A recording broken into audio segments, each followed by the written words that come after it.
Bangladesh, the most toxic country in the world, the video does not just rely on shock value, it attempts to investigate why this label exists and what it actually means on the ground. From the very first scenes, the atmosphere feels heavy.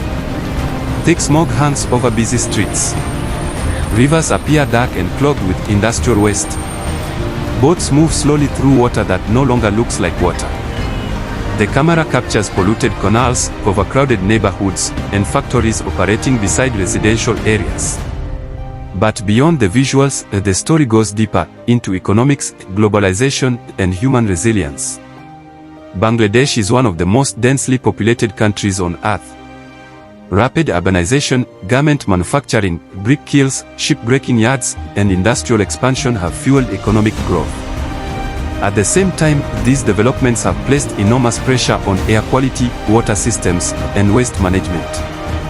The documentary explores areas where rivers once supported fishing communities but are now contaminated by chemical discharge.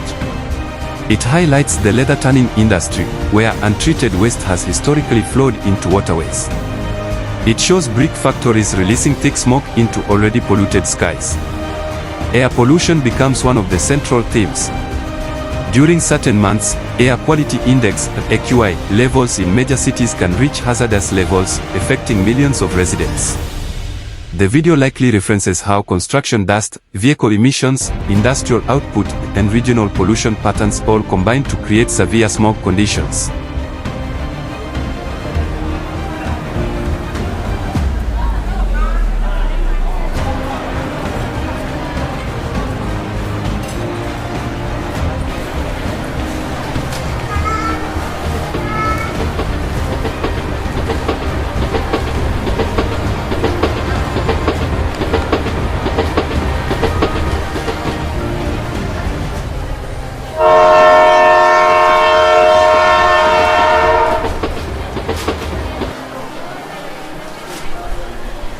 But the most powerful part of the documentary is not the pollution itself, it's the people.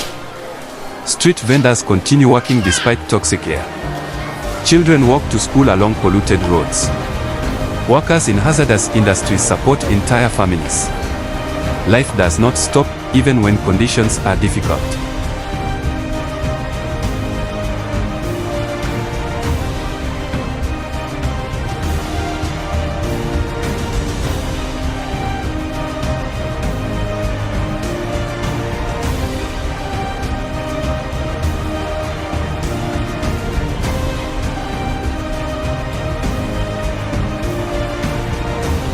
The video also touches on climate vulnerability.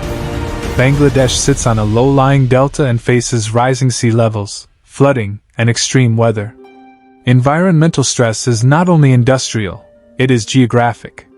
However, calling any country the most toxic oversimplifies a complex reality.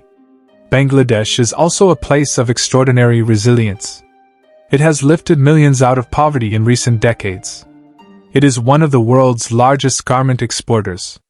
It has thriving culture, history, and community networks.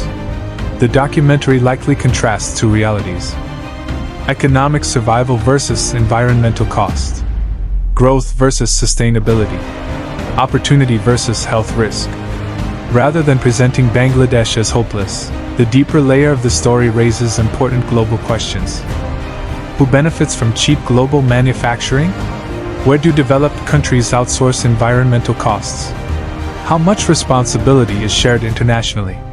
Pollution in Bangladesh is not isolated. It is tied to global demand, supply chains, and consumer habits worldwide.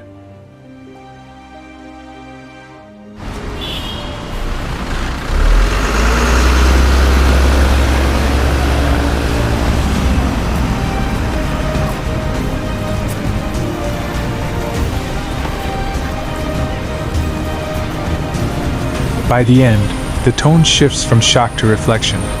This is not just a story about one country. It's about the price of development in a globalized world.